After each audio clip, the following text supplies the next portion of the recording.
Good morning. My name is Cedricia Thomas, and I am an instructor and facilitator at the Leadership Institute here at Columbus State University.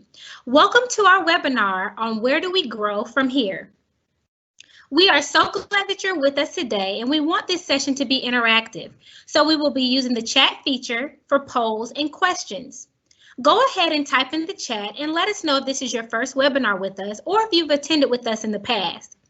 We will do our best to answer all of your questions during our time together.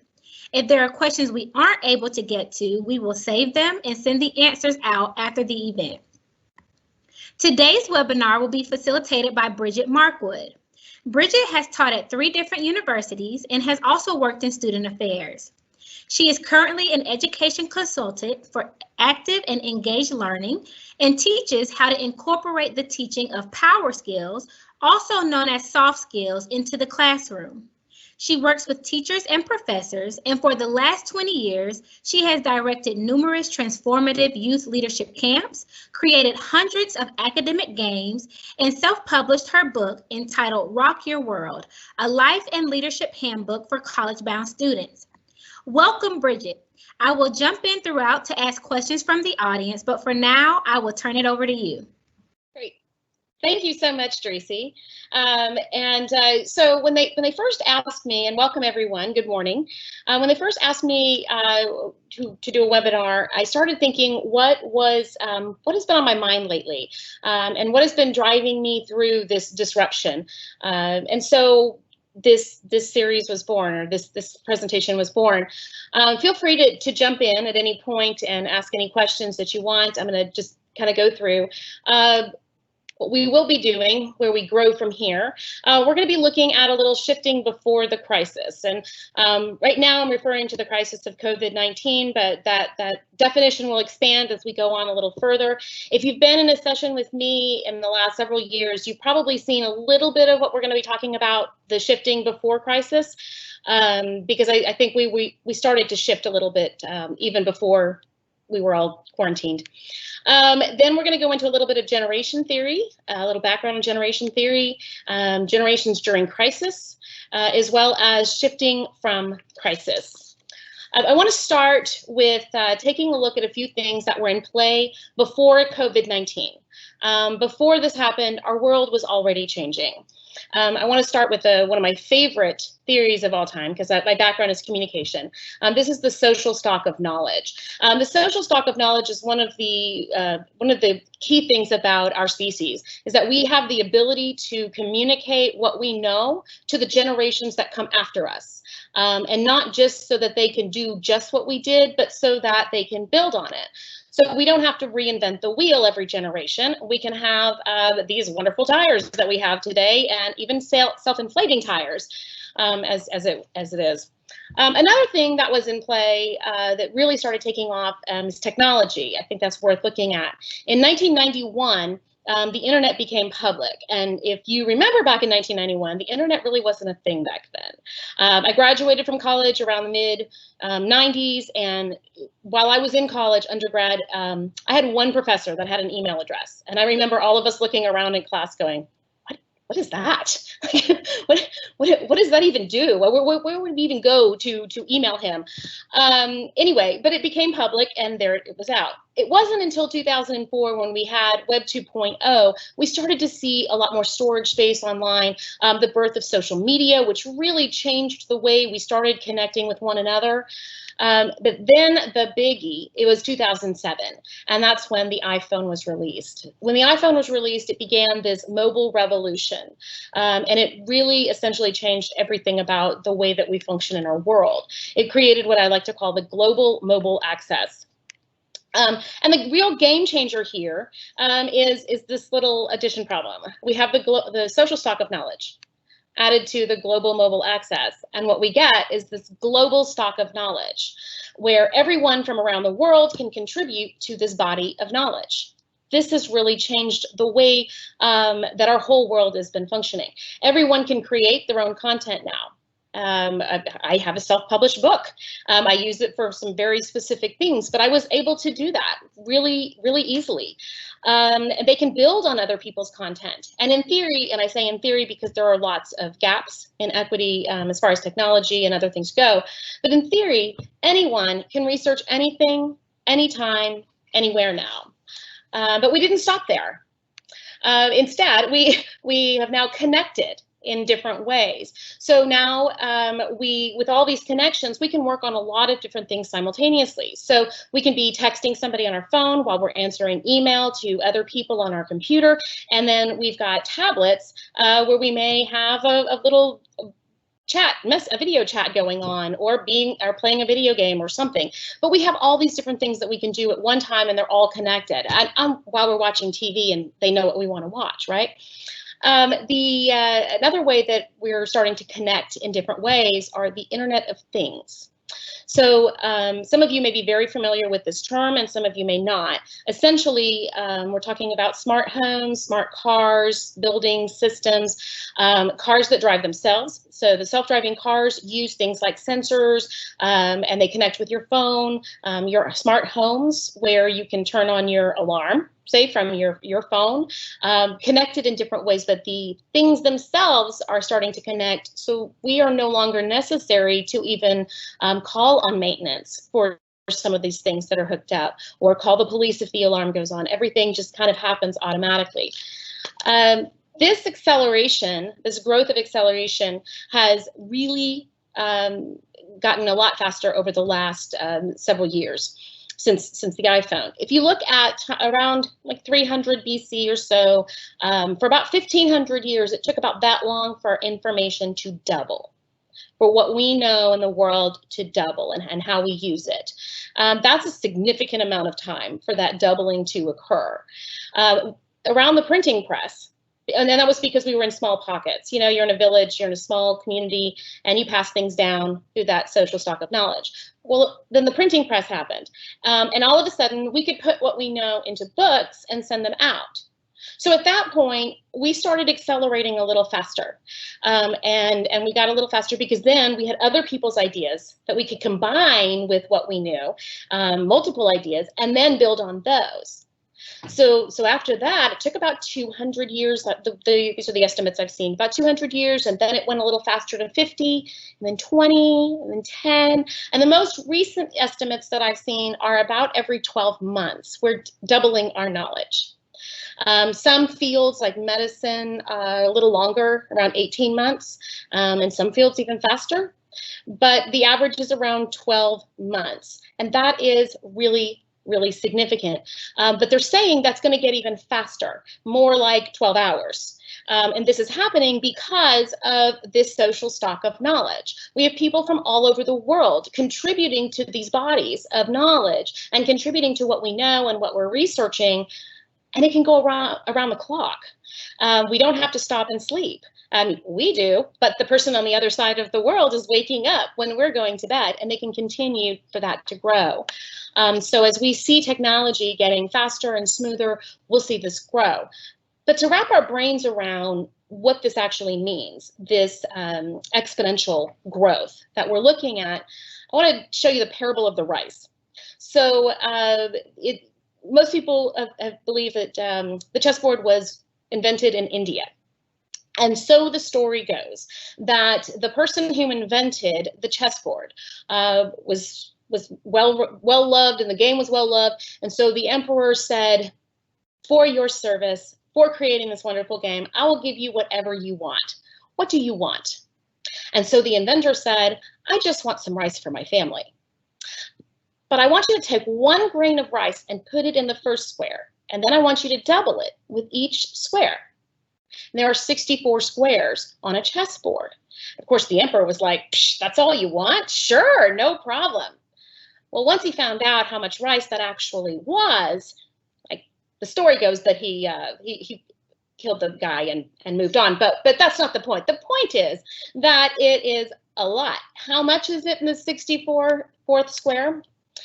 It is a pile of rice the size of Mount Everest. and there's the actual number.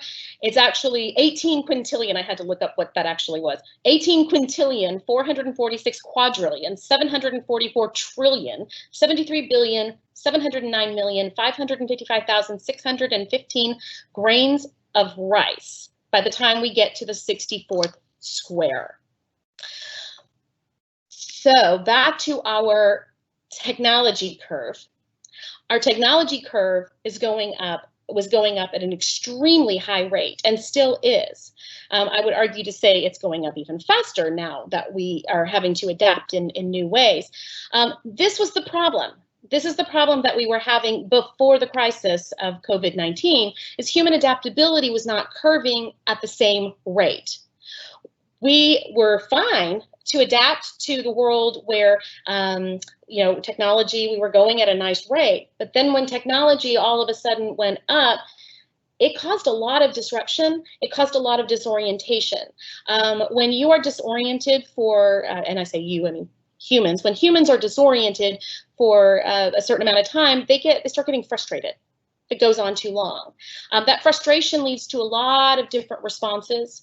And I'm sure we've seen this even before COVID-19, but now we see even more. It can lead to reclusiveness. It can lead to depression. It can lead to anger, rage.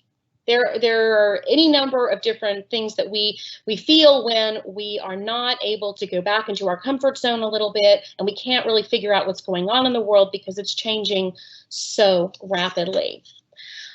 So this graph is actually, it comes from Thomas Friedman's book, Thank You for Being Late.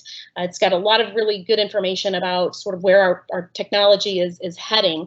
He actually got the graph from Astro Teller, who runs the Google X division at Google, the moonshot department that basically thinks up the wildest things they can think of and then creates them. To help mankind. And so they say, those folks say that we are actually in the second half of the chessboard. And that is why there was so much disorientation even before COVID-19 began. This second half of the chessboard it's starting to get really big. It's starting to pile on. You know, if you look at just a simple example, open up Facebook on any given day and the platforms change. There's new buttons. Where do you go to find the same thing you found yesterday? Now we've got avatars.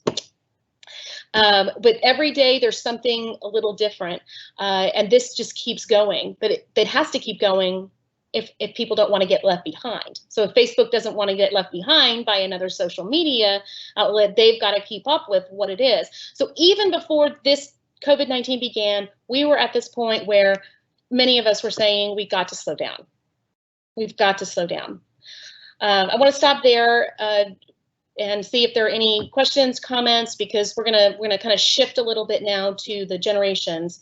But what was happening beforehand. Thank you so much, Bridget. This is very, very interesting. We don't have any questions, but I have one actually. Sure. In terms of how technology has expanded over the years, do you think that in where we are with the pandemic, do you think that, you know, it would have been better for this pandemic maybe to happen, let's say 5 years ago or 10 years ago or now, just in terms of where technology is? What is your thoughts on that? I know we have Zoom, you know, Facebook is improving daily, you know, all of these social media outlets are improving and adding just tools daily. But what are your thoughts on 2020 versus maybe 5 years ago or 10 years ago with the way technology has improved and expanded over the years? Well, that's a really good question, Tracy. I've actually, through this whole experience, been amazed at what we are able to do because of the technology that we have. Because of the acceleration that was so disorienting, we have Zoom. We're able to still connect with people at our workplace. We're able to see people. And, you know, before this COVID-19 happened, I did a lot of phone talking to people from across the country. We just group chat on the phone or call each other. But now we're doing Zoom, and I'll tell you, it's really different that I get to see the faces of the people that I care about, or the people that I'm working on a project with as a communication person, to be able to see the subtle eye movements and everything else, and a little facial expressions that say, I don't know about that, and I can just read it. It's really changed. I cannot imagine how different it would be to go through the COVID-19 crisis without the technology we have today. Right, right. I can't imagine. It's so much of what we are able to do, we wouldn't be able to do. I don't think. Even the Google Drive, how much is on Google Drive that we can all visit on the Zoom while we're working on the same drive, while we're doing all of these things together. It's the next best thing to being right next to each other, working on it. I agree. I agree. It's been a joy getting to see the faces of people that you're working with, and you know, imagining just having a phone this whole time and no Zoom and no Microsoft Teams. I don't know how it would survive. But I will say this. There have been some times when it's reminded me of the throwback to the 1980s, when we were tied to the phone. We're tied to the phone by the wall with the cord, and you really couldn't go anywhere. And then you got this really long cord, so you could at least walk around a little bit. But it's kind of reminding me of that, because I've not sat so much in a chair with the telephone. At least I could bring it wherever I was. I put it on speakerphone. I can do the dishes. Nobody cares while I'm working on that. But it's been a challenge in that way. It's been different, but it kind of reminds me of that era. I love it. We have no more questions, Bridget, so we can continue on. All right, great. So we're going to talk a little bit about some generation basics. First, I want to, before we begin, say that this is not meant to stereotype anyone, and that I'm using this generation theory as very loosely. Like all theories, the validity is debated, but we are going to be looking at more patterns than anything. There are lots of generational theories out there. We are going to focus on one particular type of generation theory, the ones that Strauss and Howe have been working on. Their book Generations, their book Fourth Turning. Much of what we will do for the rest of this session is out of the Fourth Turning, the information on that. And Strauss and Howe began noticing in their research that there were patterns, and that there were 4 different generation types in this pattern of 4 generation types that have been cycling since 1435. In the original book, that was a lot later in time, and in the Fourth Turning, they went back a little further in time. So I'm using the Fourth Turning because it gives us it's a little bit further in the research. So these 4 generation types were each generation grows up and responds to the authority or the generations before them.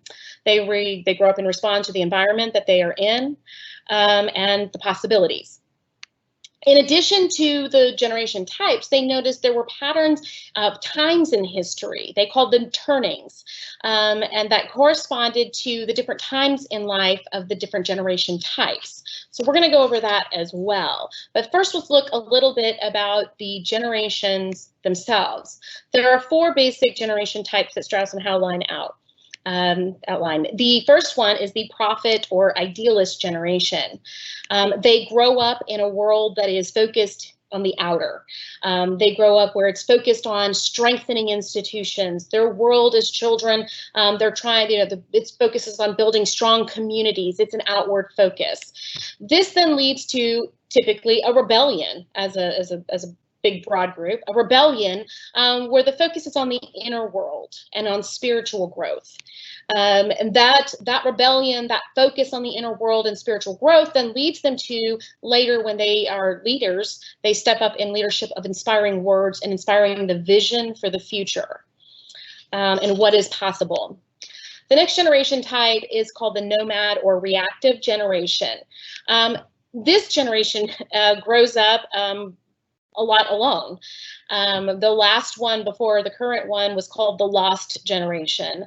They grow up while parents are seeking spiritual growth and self-fulfillment, which then leads them to more risk-taking. They're not that averse to taking risks, and it leads to some cynicism, actually quite a bit, if I'm being honest, depending on who you are. Again, not a stereotype. Then this leads to later in life a pragmatic style of leadership, because what have we got to lose, right? The next generation type is the hero and civic generation. They grow up in a world that focuses on service to others and the vision to make the world better. So we're seeing now a shift back towards that outward focus. We're starting to get there. So the nomad generation wants this generation, as they're setting things up in their young adulthood, they want them to focus on things other than themselves, because they grew up seeing the inner focused world of their parents. So then now we need to shift to the outer, because that's been neglected. And they insist on a world focused beyond the self. This then leads to self-confidence and a confidence in what we can accomplish. As a Rotarian, I have had the opportunity to advise a Interact, which is for high school, a Rotaract for college, and an Early Act for elementary students, service organizations for students. And what really really profoundly struck me was when these students did projects, service projects, and especially projects that affected another country, they saw that they could be change agents. They saw that they could make a difference in the world. When we provide service, when we do service to others, it does give us a confidence. It is very empowering. It shows us that we have the power to make the world how we want it to be. So when you grow up in that world of service, it naturally leads you to this confidence in yourself, that you're able to do that. But then this leads to the leadership style of stepping up in times of crisis to rebuild institutions. The last generation type is the adaptive or the artistic generation. The adaptive generation, they grow up actually in a time of crisis.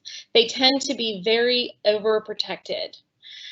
Just in history, they are taught not to rock the boat. It's dangerous to rock the boat. It's dangerous to be too vocal. It's dangerous to be disruptive.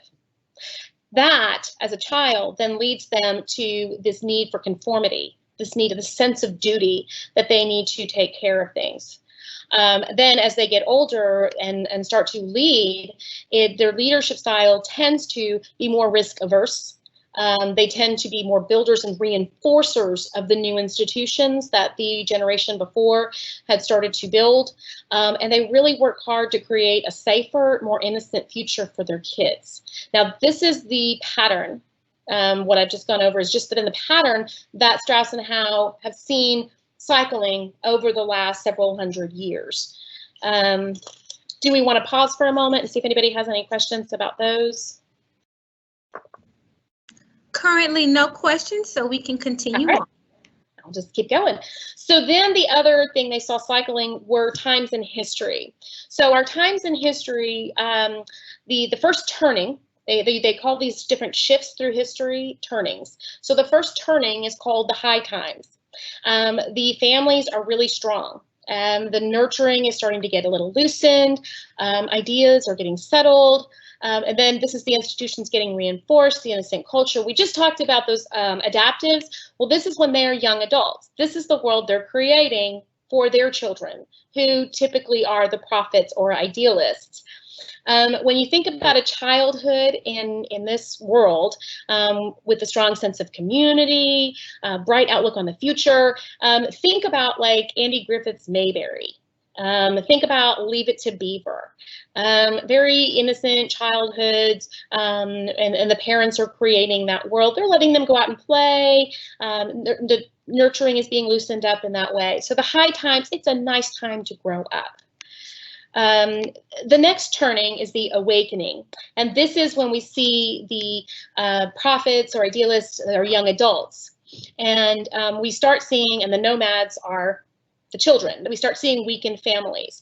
This is the most underprotected nurturing of the turnings.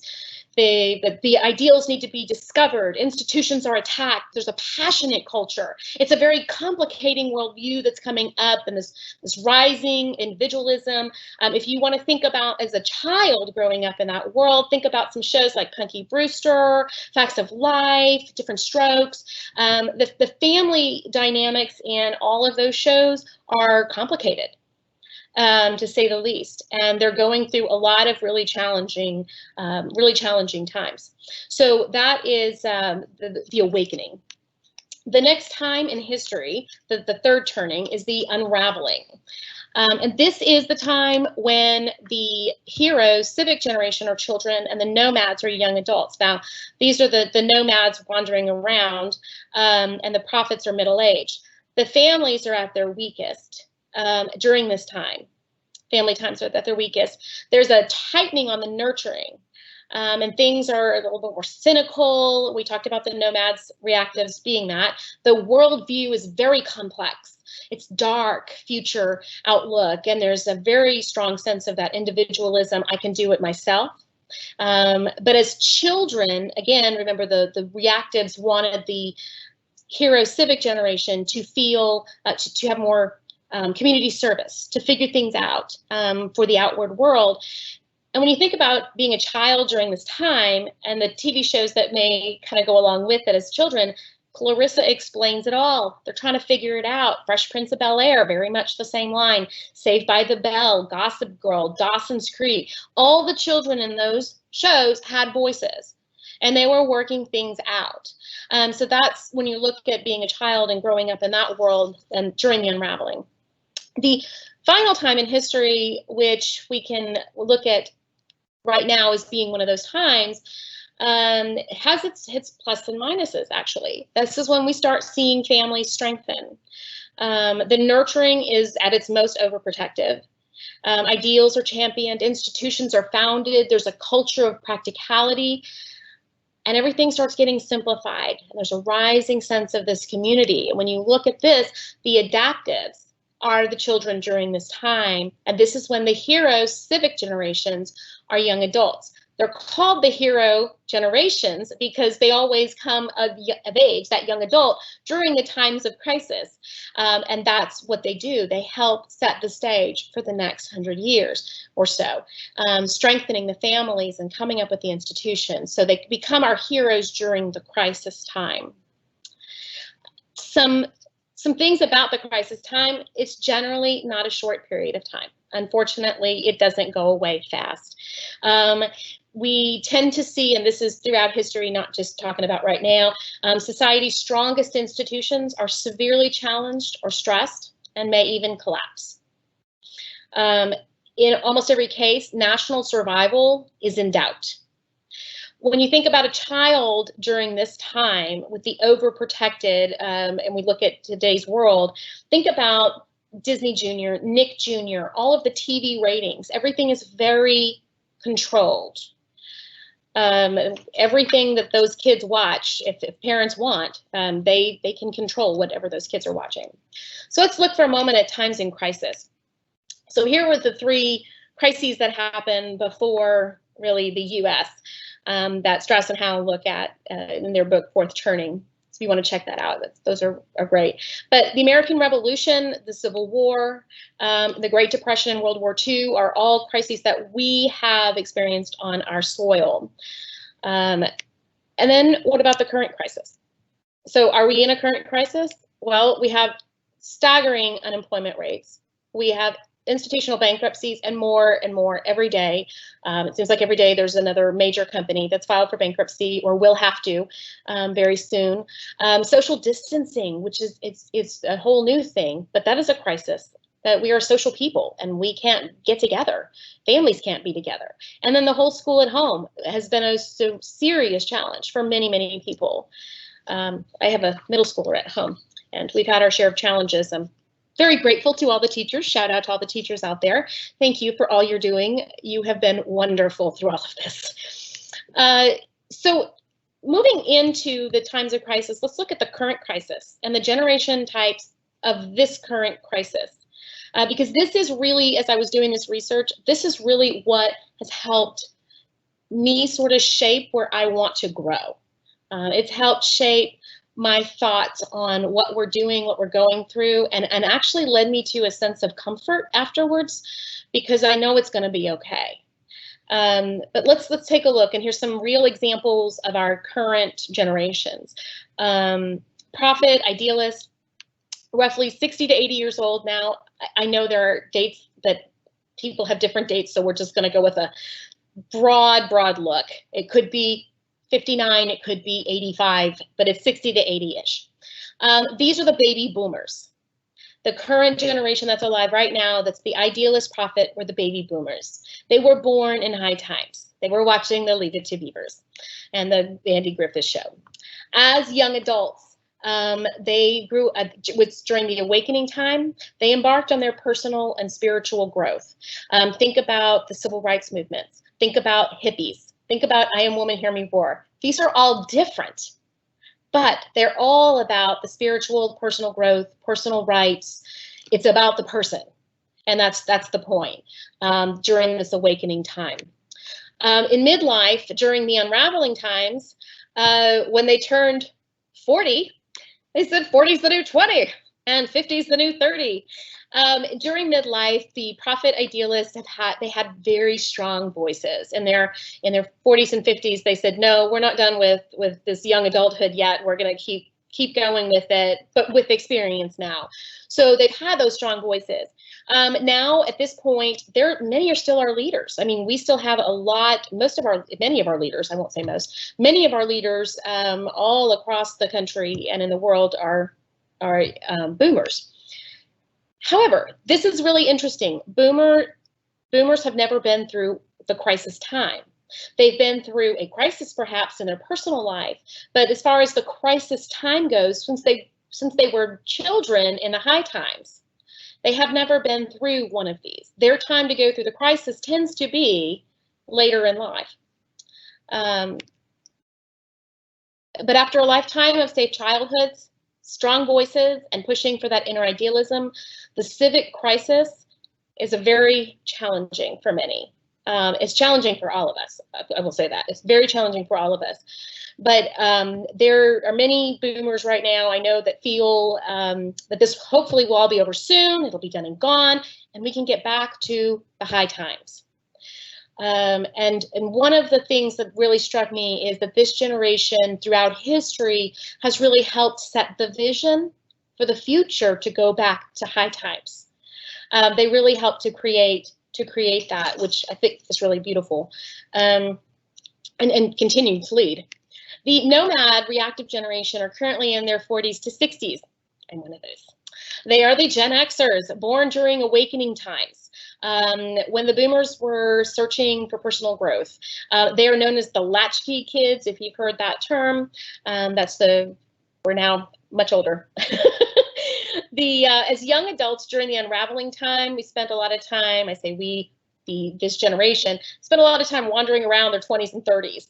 They're often forgotten. I've heard a lot of people, when they talk about generations, they talk about baby boomers and millennials. And but actually, to be forgotten as a generation is not uncommon. The generation before, the Nomad generation before, is called the lost generation for a reason. But in their 20s and 30s, as they're wandering around, they learned how to become self-reliant and resourceful. If you, an example, Friends is a great example of a show that was very much Gen X. Here they were in their 20s and 30s. Nobody had a clue what they really wanted to do. Most didn't have a clue what they wanted to do for their living and life, and maybe they figured it out, but it took a little time. And they were well into their 30s before they kind of settled into, I guess this is how it's going to be. Currently, they're midlife, and they tend to be pragmatic leaders, as we talked about, in times of crisis, because all that resourcefulness and self-reliance has come in handy. The many Gen Xers I know are feeling like, hey, our time's finally arrived. We know how to do this. We know how to socially distance ourselves and deal with whatever we're facing, because after all, reacting is what they do. So I've seen that a lot on Facebook and memes. You may have seen some yourself as this crisis began. However, the hero civic generation, the 20 to 40-year-olds, are current millennials, and they were born during the unraveling times. We have heroes.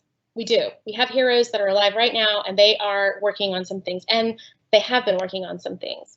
Millennials volunteered in record numbers as children. They were learning about community. They were learning how to make institutions strong. They started student organizations in record numbers. They sat on boards. They were invited to sit on boards for a young person's perspective. And I know there's been a lot of, I've heard a lot of people talk about that millennials are lazy or entitled, and perhaps you may be justified in some of your thoughts towards what you've seen. I'll tell you what I've seen. And I hope this helps. I've seen us give them this voice and then try to set them back to an entry-level position, which is super challenging, which is not, I don't think is fair to judge people on, just my personal opinion. I think they needed some big crisis. They needed something to step up to do, and I'm not saying that we needed a crisis. I'm saying that millennials were ready to step up to the crisis. I think that they just needed their cause. They are young adults now in our time of crisis. But here's the cool thing. They've already been starting to become the heroes for the next set of years. They've been creating new institutions. Can you imagine what our life would be like right now without social media, without ride sharing, Airbnb, meal kit boxes that come in? There are any number of things that millennials have been creating in their adulthood that have started to change the way we live and the way we operate. They have a number of side hustles. So, they may have their job, but then they've also got this other thing where they make money on the side. Maybe they're, do some physical training or lead some different sessions and things. All those together, many millennials are making a career out of all these different side hustles. Instead of having one permanent central career, it's many different things. And I like to call that micro entrepreneuring, because it's a lot of different things. We're seeing a lot of democratization of everything with millennials, which is changing, again, the way that we are operating. But we still have another generation out there in this time of crisis. We have the adaptive generation, and they are pretty much birth to 20. It could be 22, 23. Many are saying like they're starting to be in the workforce now, but they're the youngest generation that we have out there. They are the Gen Z or Homelanders. Millennials were called Gen Y, by the way, I forgot before they became millennials, but Gen Z to Homelander, same thing. They were born in this crisis time. They are usually born when things are urgent and dangerous, which makes them, and Homelanders themselves, are the most overprotected generation in history. And this crisis has not added any leniency to it. I have a child in this generation. I can track every single thing she does, everybody she talks to, every message she sends out. She's not old enough to drive yet, but when she is, I can track how fast she's driving or the car she's in is driving. I can track, it'll notify me when she gets to places. I can track everything. When you talk about this generation being overprotected, this is unbelievable what we can do. They are also the most connected generation in history. And I know, they've now had school on Zoom, which is, none of us have ever had before. They've been on social media from birth. And the group chats are really surprising. They have entire classes that are on the group chats together. So they sort of operate in this world together. They're very connected and they move sort of in sync with one another because of this. Tracy, do we have any quick questions or? Yes, we have a few questions, Bridget.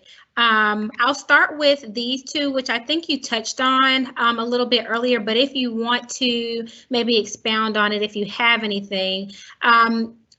Shannon is asking, what part of the cycle are we currently in? And I think you kind of touched on that, but again, if you have anything that you want to expand on with that question. Okay, well, Shannon, thank you so much for your question. We are currently in the crisis situation as far as, in my opinion, and if in a few slides from now, I'll line that out for you why I think that is. But I don't think it started with COVID-19. I think our crisis cycle actually began before this. And I'll go into a little bit more of that, yeah. Next question. Tony did ask a question concerning, the patterns that you were discussing and how they are labeled in terms of millennial and Gen X, but you did touch on that. So I just wanted to acknowledge Tony Crosby's question there. A few questions. Someone here says, would you agree that it is too early to determine if we are in a crisis now? I know you mentioned that we were in a crisis before COVID-19, but what would you say about that? With someone asking, would you agree that it's too early to say we're in a crisis right now? Well, I think as a big fan of history, I think history will always be the last word on it. We will look back and see. I'm going to hold off on that response. Okay. Because I address it directly in just a little bit, in just a minute. Okay. And next question, do you see the time frames for generations compressing as the speed of innovation increases? This is a question from Tony Crosby. Tony, I get this question a lot. I don't know. I think my personal opinion after studying a lot of generations and getting this question, really thinking about it a lot, I think it depends on how you define generation. Will we continue to accelerate? Yes, that will get faster and faster and faster. But when we look at the turnings, I think that's where I kind of want to go, I don't know, because you have to grow up in a certain way and respond to society as it is. So I don't know if it will end up compressing because it's not just the generation types, it's also the generation types that lead us in these turnings. So the turnings could be faster, but it does take a little while for new institutions to be built, for things to unravel. So we may see those shrink up a little bit. And maybe if we look back on history, we may see that it has started to. But I don't know. I think it depends on how you define generation. Awesome. Thank you, Bridget. So the next question before we move on with this session, this person here says, I understand that technically society identifies these different types of groups by age, but they said, but is it possible if you could have some of the qualities in more than one generation area, even though your age may fit a particular generation range? So can you have multiple qualities of maybe a generation that you're not in? Absolutely. Absolutely. I would absolutely say there is I'm a Gen Xer, but I absolutely have some millennial in me and I absolutely have some boomer in me. And it's not because you don't grow up in a world of just your generation. I grew up in a world of boomers, and I have in my adult life surrounded myself with millennials. So, of course, and now with the Gen Z or the Homelanders, I think we can, that's why I think we look at this as a general pattern, as a framework, a pattern, instead of just exacts, because yes, absolutely, you can have some of the same qualities. Awesome. Environment. And so I actually have a question, and this is because of what I've observed. So talk to us a little bit about how important you feel it is that, those in leadership are knowledgeable on generations. And let me tell you why I'm asking this is because as a proud millennial, I've seen just a lot of, people aren't aware of the generations, for instance, that are in college. So people are still saying that millennials are in college. And so there are a lot of times where I'm like, hey, guys, no, in terms of traditional students, right? So in terms of traditional students, millennials are no longer the generation, that our traditional students, it is now Generation Z. And then, to kind of expound on that, at the beginning of our working from home, as we were just trying to navigate through COVID-19, I think I remember a news article or maybe I think it was an article saying that millennials were on the beach because it was spring break. And so a lot of us were just like, guys, we're not on the beach, A lot of us are married with kids, we're working, like we're not the ones on the beach. And so talk to us a little bit about just the importance of just leadership in society as a whole, knowing, generationally where everyone is. I think this is really tough because the older you get, the faster time goes. Mm-hmm. And you don't realize that 20 years has gone by since that generation, maybe began.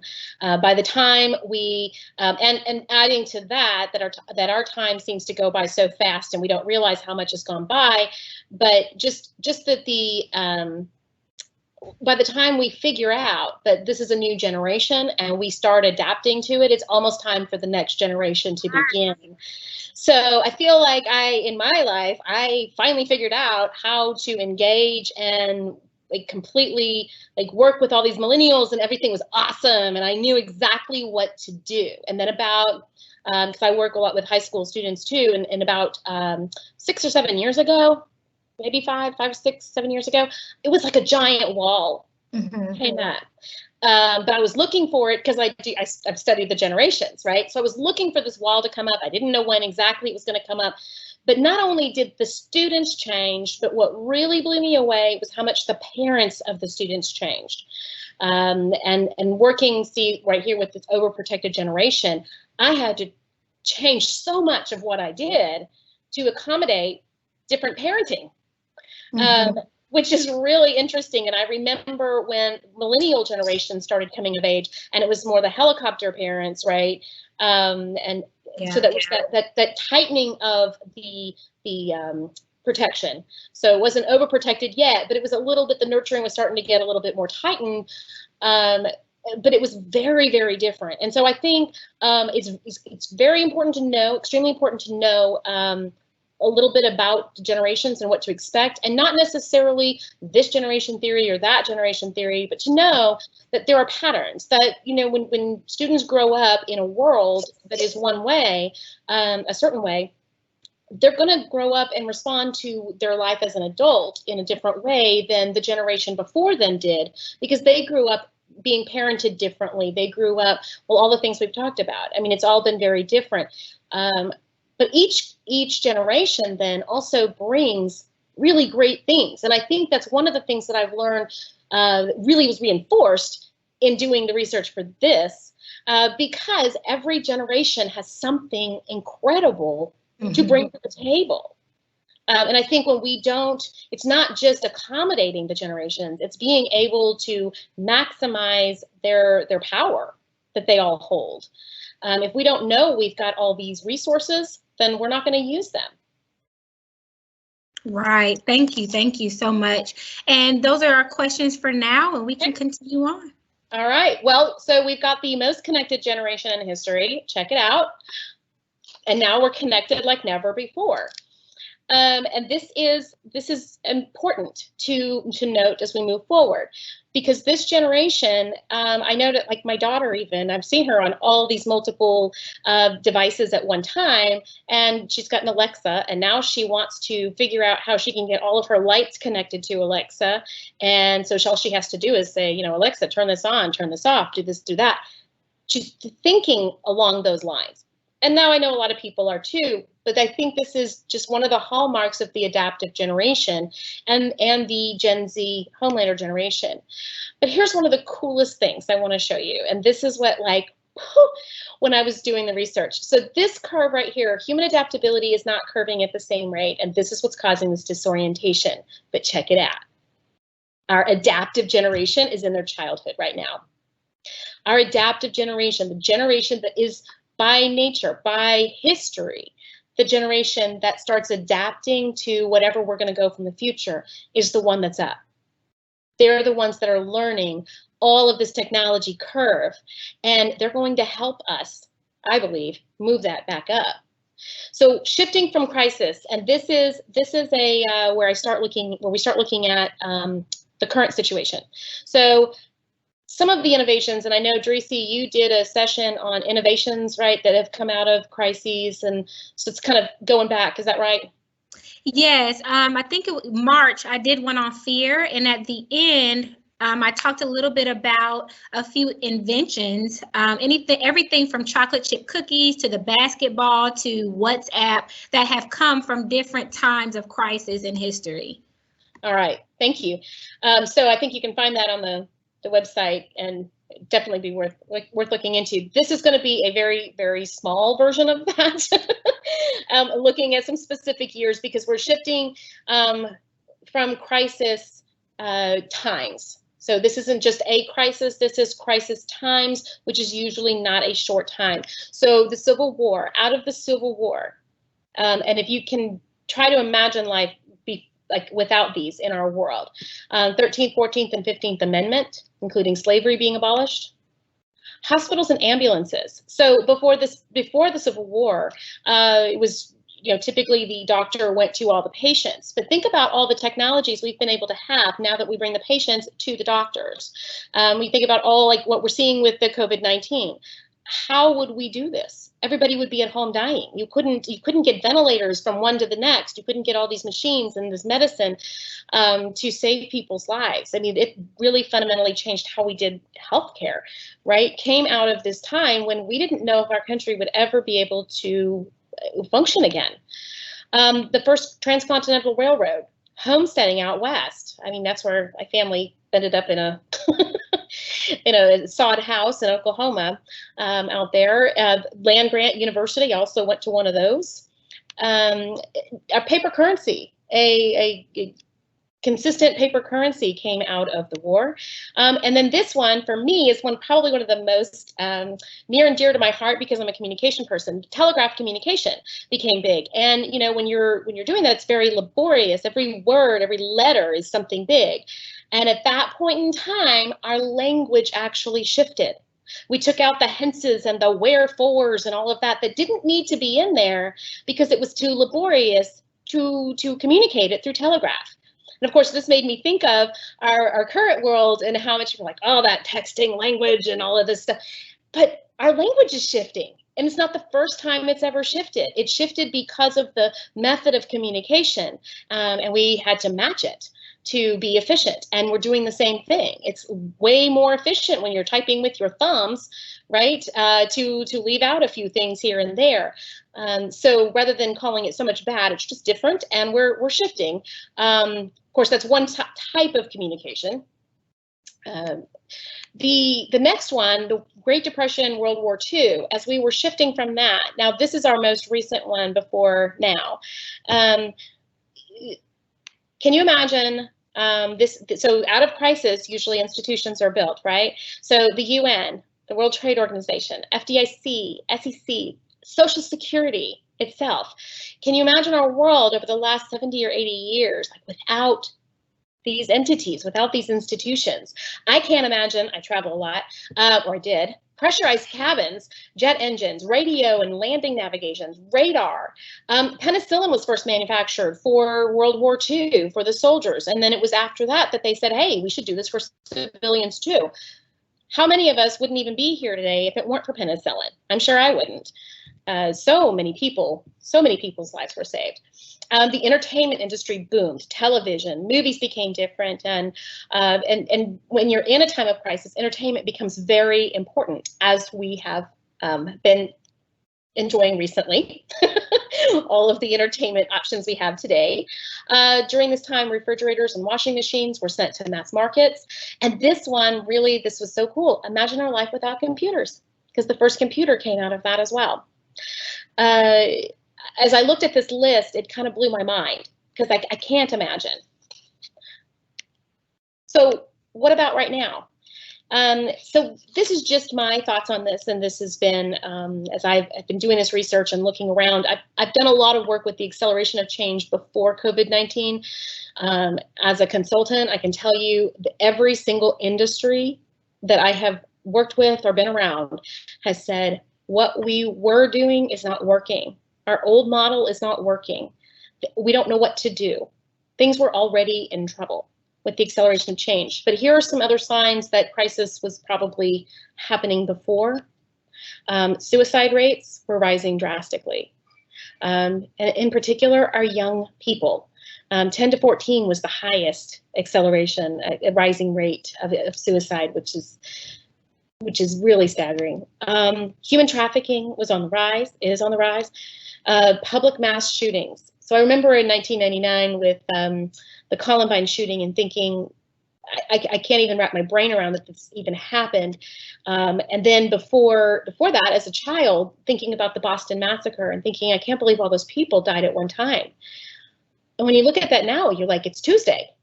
And where's the next one going to happen? And where is safe to go?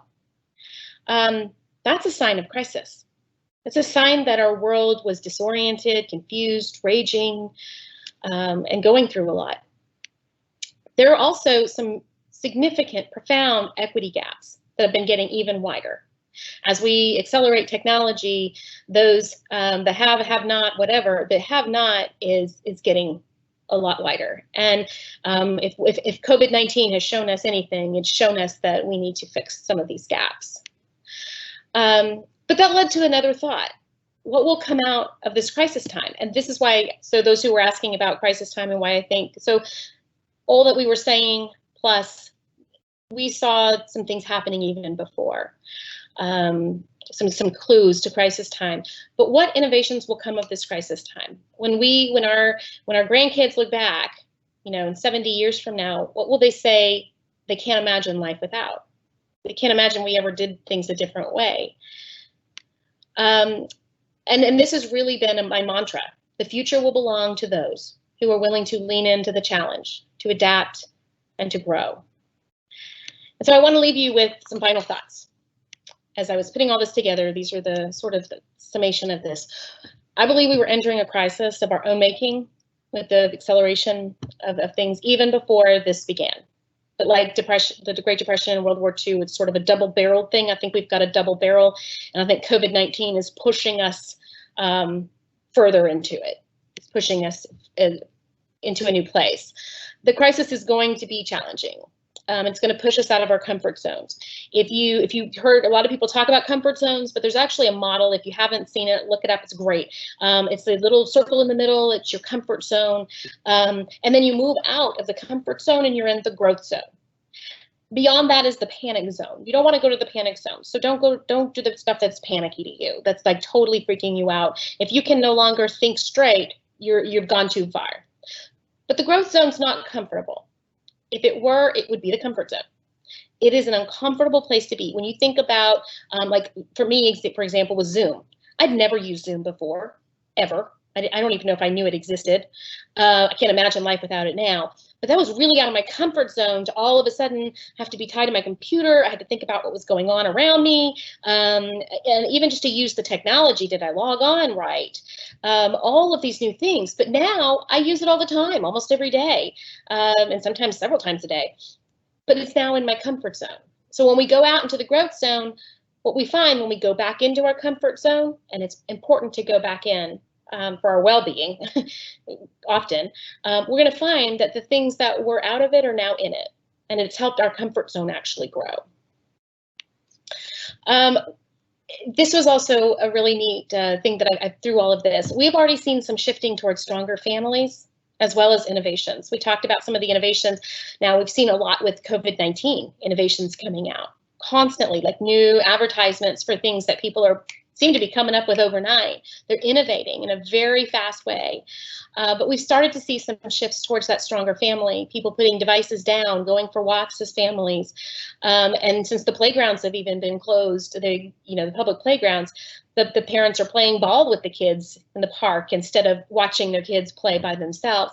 So when we look at patterns, we're starting to move back towards more of what that high time might look like, with the stronger families and the nice time to grow up. That's a safer version of our world.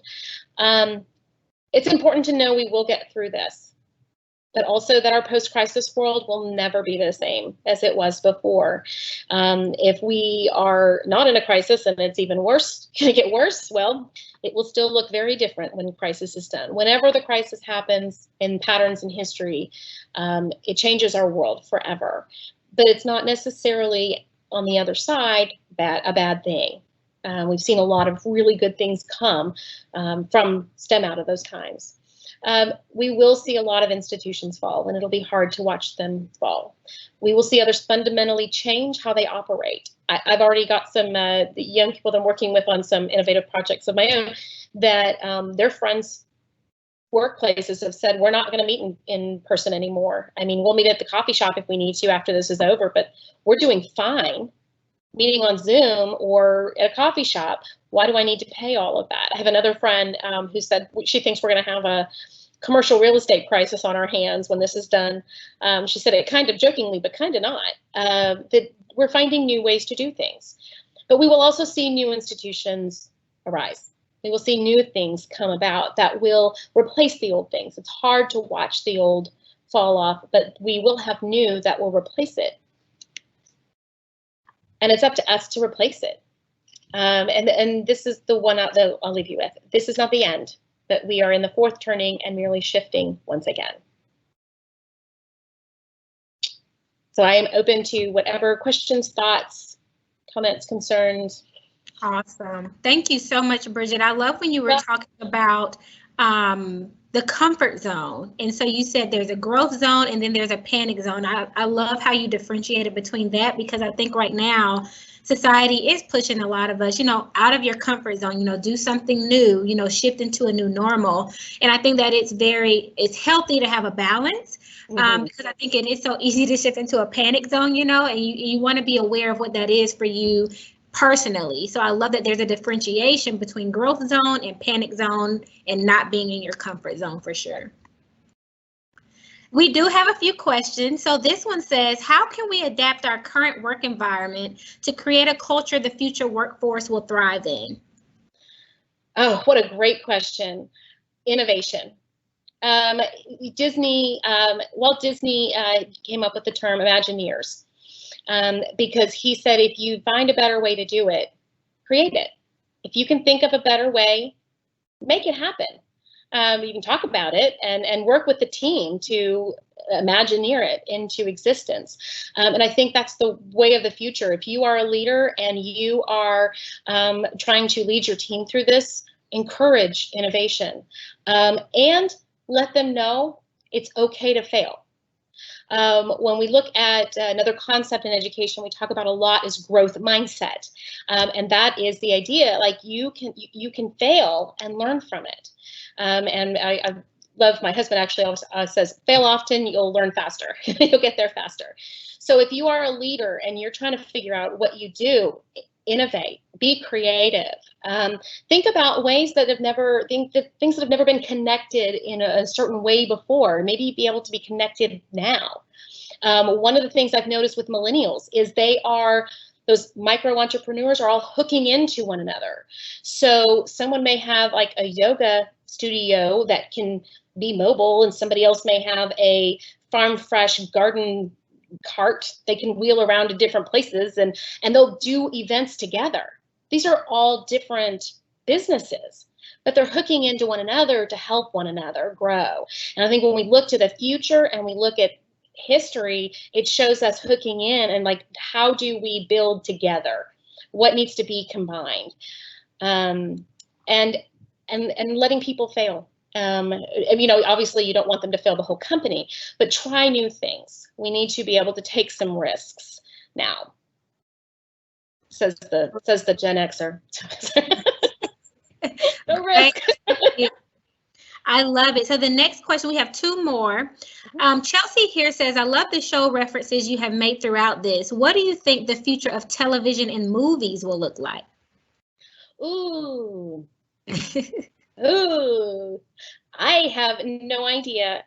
You know, I think if I'm really thinking about the future, I'm going to try to find something that I find very confusing for the future, because I think that's where it goes, because it's something out of my realm of experience and knowledge. And I think like the choose your own adventure, like where you have more say so in what happens, will be a thing. It's starting to be a thing, right? So it could be. I find that very confusing. Just let me watch a show and be done, right? But that's not my generation, right? So they thinking for the future. But also the create your own content thing, I think, is really important and critical. We're going to see as people are creating their own content, and we see more things like Netflix and Apple Plus and CBS Plus and Disney Plus and all those pluses. Commercials are also going away. So how do people advertise? How I've seen then commercials shared, but they're not really commercials. They're like Dove soap. We'll do this 5-minute video that'll make you cry because it's some experiment they did or whatever. It's just beautiful. But that might be sort of the future of entertainment. Looking at that, we're going to see probably a variety of things. We're seeing that democratized as well. So it's whoever wants to innovate that, it'll belong to them. But I think we will see a lot more authors that are wanting to make their own webcast shows that might get picked up by Netflix, maybe or another venue like that. We may not even have the Netflix thing in the future. It may just be the casting of different things. Who knows what they'll come up with next? But I know a lot of authors right now who are thinking about doing the webcast series on their own. So I think we're going to see a lot towards the create your own content. I definitely agree. We're starting to see a lot of that now. I mean, from March to now, so much has just come out. It's almost hard to keep up with. It is. Our last question, it says, do you have any books that you would suggest regarding the information you presented today? Yes, there are two primarily that I use throughout this. And one is The Fourth Turning, and that is by Strauss and Howe. And I think I may have already put it back. Oh, yeah, it's not sitting right here on my desk. It talks about the generations, and it's a little bit more updated than the First Generations book. The First Generations book that they wrote was wonderful. It's thick. It's all their research. If you are a very cerebral person and you love reading research, get that one. They condensed it a little bit more in The Fourth Turning and added some to it. And they're talking about getting ready for the fourth turning, which is the crisis time. So you'll see sort of where they're preparing us to talk about the things we talked about today. The other book is Thank You for Being Late by Thomas Friedman. In that book, it's a lot about how our world is changing and why it's changing. And again, this was before the COVID-19 crisis, but I think if you plant that seed in your head as you're reading it, it just adds to the acceleration, because now we are all having to innovate and do things differently. Those are the two I would strongly recommend. Awesome, thank you. One more question, Bridget. I think that you will be able to answer this one perfectly. It says there are a number of studies that are pointing to epidemic levels of loneliness in our children and teenagers, despite how connected we are now. Is it possible that it is the crisis of our time because of the failure of human adaptability to the rate of innovation in technology? I think there are a lot of things going on, and I'm gonna as I riff off here, it's going to be totally my opinion on things. So don't quote me as having done a lot of this. This is just working with young people for the last 20 years and seeing some significant changes. This is part of that unraveling. I believe this is part of that unraveling that we talked about, and the different shifting of the time when we've become sort of this almost desperate. This is not the first time in history we've seen this happen. But I do believe that our technology has added to it, and that's probably why we're seeing more of that loneliness, and they're feeling more of that. As a communication person, and I also love to on the side study like brain science and all of that. There's a lot that happens in our brain when we are around other humans. There's no way to get around it in a digital way. There are chemicals that happen, that take place, that come out in our body, that make us feel loved, that make us feel special, that make us feel connected in a human way when we're around other people, when we hug and touch other people, when we look at people in the eyes, when we make eye contact and look at their facial expressions.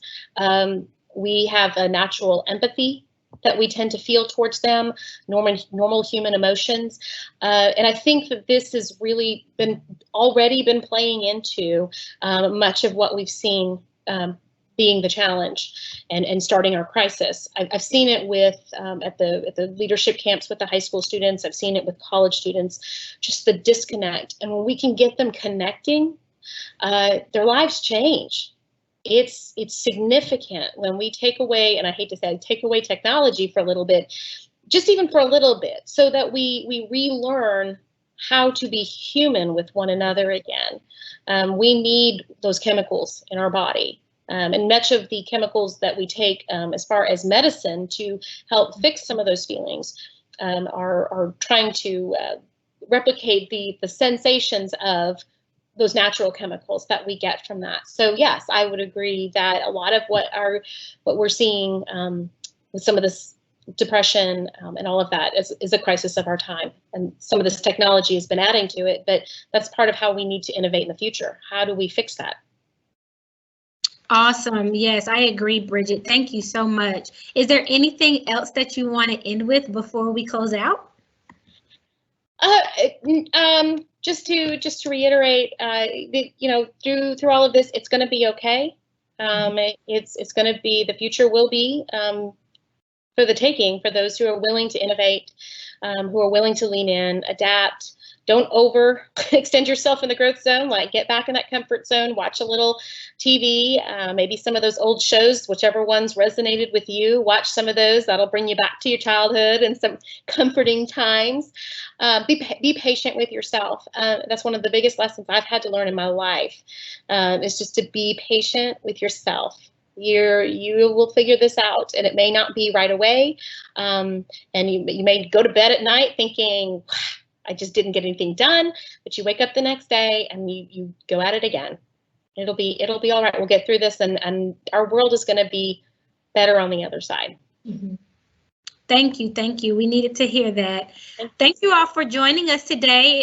Just a reminder that we will make the slides and recording of the presentation available on our Facebook page within 48 hours. If you want us to email the information to you, enter your email addresses in the chat and we will send it your way. As always, we are interested in your feedback, so don't forget to take a few minutes to complete the post-event survey. You can access it via QR code or bit.ly link, and we'll post in the comments. On behalf of the Leadership Institute, thank you for your questions, your interest, and engagement. If you have topic ideas, questions, or want additional information, please email us at leadershipinstitute@columbusState.edu. Thank you all and have a good rest of your day.